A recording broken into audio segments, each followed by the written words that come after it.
Olá pessoal, tudo bem? O vídeo de hoje ele é sobre fratura de parafuso dentro do implante. Eu tenho vários casos de fraturas de parafuso e várias maneiras de estar retirando esses parafusos. Então, na medida que eu vou mostrando os vídeos, eu vou mostrando para vocês também as técnicas, desde a mais simples até a mais complexa. Esse daqui é um caso simples, por quê? É uma paciente em que nós colocamos implante nela há 6 anos atrás, tem bruxismo, assim como a maioria dos pacientes, assim como 80% da população. Vocês vão ver que no incisivo dela é até fraturado pelo bruxismo.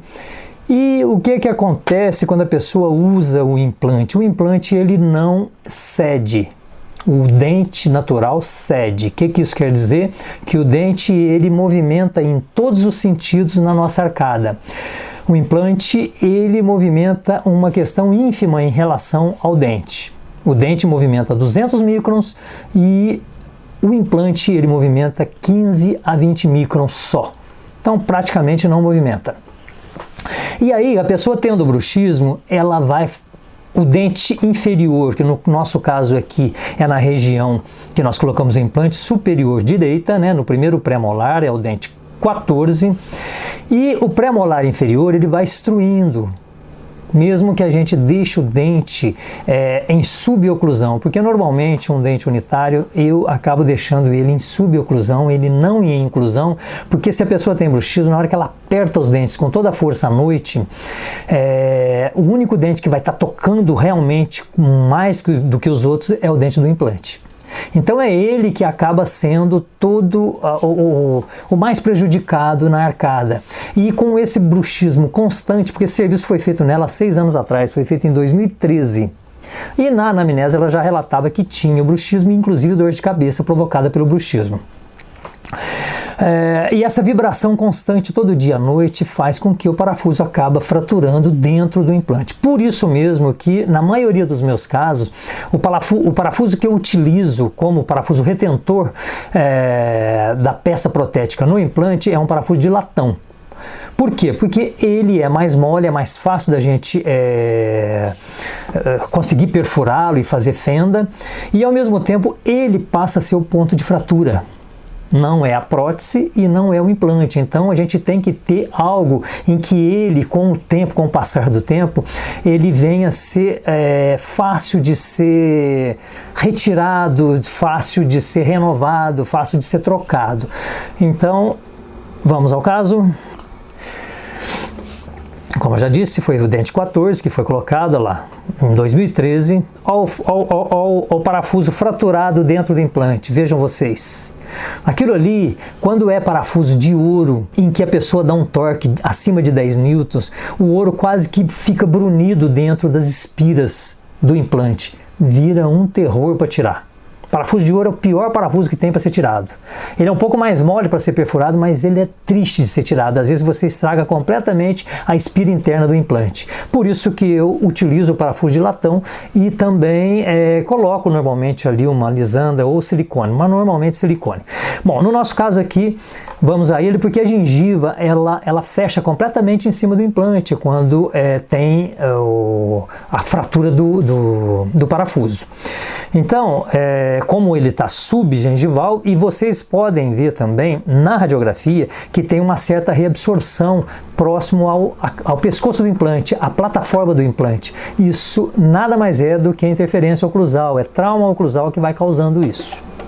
Tá aí a radiografia. Outro detalhe importante, eu estou ali mostrando já a prótese e eu estou mostrando um parafuso lá, 2 parafusos de latão.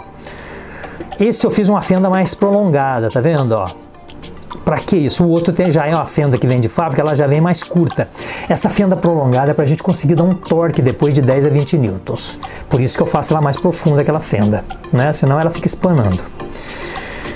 Essa broca, ela é fundamental para a gente estar retirando parafuso quebrado. Vocês estão vendo que é uma 170L, ela foi colocada num adaptador. Levei no baixa rotação e vou girar o baixa rotação no sentido anti-horário, que é o sentido que desparafusa o parafuso. Como ela tem umas ranhuras no ápice dessa broca, Muitas vezes só ela consegue tirar. Às vezes não, às vezes eu coloco ela no alta rotação e faço tipo uma fendazinha lá, ó, e tô indo com uma chave de fenda. Depois que ele saiu um pouquinho, eu peguei com uma pinça Castroviejo, né, que ela é fininha, consegui pegar na cabeça do parafuso e vou girando, olha lá, com todo cuidado. É lógico que a paciente está anestesiada, viu? E consegui tirar o parafuso todinho, olha lá. Fácil, vai, lava com clorexidina, escova o implante, né? Porque aquilo entrou detritos lá dentro, placa bacteriana, bactéria. Dá uma escovada, é comum sangrar um pouquinho. Estou provando a prótese, né? Coloca em posição, vou ter que fazer o ajuste oclusal dessa prótese, né? Porque ela já está pegando, o dente inferior destruiu. Às vezes a gente precisa desgastar também o dente inferior, né? Coloquei ela em posição, fazendo o ajuste oclusal, vejam lá. Ainda está tocando, olha lá, eu puxo e não vem. Então eu tenho que ir desgastando levemente. Ela marca com a caneta de transparência, porque o carbono normalmente marca pouco. E fora da boca vou com uma broca de granulação fina, desgastando. Até eu conseguir, olha lá, conseguir com que o carbono passe livre naquele dente, ó. Na hora que ela está em relação cêntrica ou oclusão habitual. Com uma roda de óxido de alumínio, dou o polimento na porcelana. E ó, acabei rasgando minha luva. E com broca de pelo de cavalo, dá o polimento final. Levo em posição. Ali eu estou colocando um parafuso longo de imediato para o dente não sair da posição, apenas isso. E enquanto isso eu manipulo o silicone para em seguida colocar o parafuso que eu já deixei preparado. Né? Vejam lá. Retiro esse parafuso longo. É parafuso usado em laboratório. A maioria de quem fabrica implante fabrica esses parafusos também. Estou irrigando novamente com clorexidina e ponho uma quantidade ínfima. Olha lá, muito pouquinho de silicone. Porque senão vai extravasar e entrar na gengiva. Depois infecciona a gengiva se ficar esse extravasamento de silicone lá. Olha lá, levei e dou o torque de 20 newtons. Normalmente é o torque que eu dou para todos esses casos. 20 newtons. 10 newtons é pouco.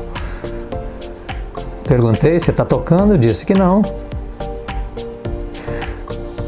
Coloco uma porçãozinha de teflon na onde é a fenda, porque depois eu vou colocar a resina. E a resina entra na fenda, ela emperra esse parafuso, se caso eu precisar tirar essa prótese futuramente.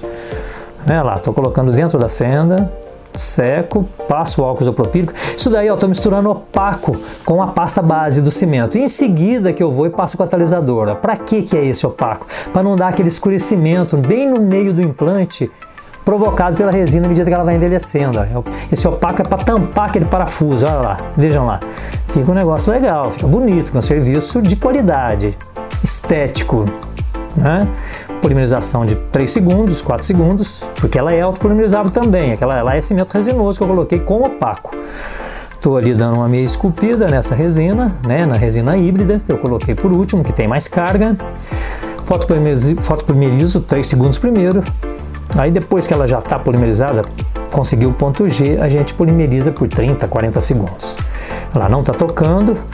Comprovei com a fita de carbono e vou dar um acabamento naquela resina, né? Com broca de granulação fina, depois com broca multilaminada e vamos com a escova, né? Aquilo que se vocês estão vendo na cúspide palatina, aquilo lá foi num ajuste de oclusão que acabou desgastando. Ela ficou contente, quer dizer, foram 6 anos. Normalmente eu faço uma manutenção em prótese, dependendo do bruxismo da pessoa, né, de 2 em 2 anos, que é o ideal. Ela aqui no caso demorou 6 anos, mas isso é a média que todo paciente acaba vindo. O paciente ele vem no consultório ou quando quebrou, ou quando está doendo, ou quando está muito feio, aí ele vem no consultório. Caso contrário, o paciente foge de todas as cadeiras odontológicas. E o engraçado é o seguinte, a melhor hora que o paciente sente no consultório é a hora de levantar da cadeira para ir embora. Então não adianta os dentistas achar que o paciente gosta de ir no consultório porque não gosta. Isso é geral no mundo todo. Obrigado, pessoal, por estar nos seguindo no Instagram. Obrigado para quem está fazendo as inscrições no YouTube. E continue nos dando força para que a gente sempre continue também incentivado a estar mostrando toda essa experiência, seja para dentista, para pacientes, para auxiliares e protéticos. Muito obrigado e até mais.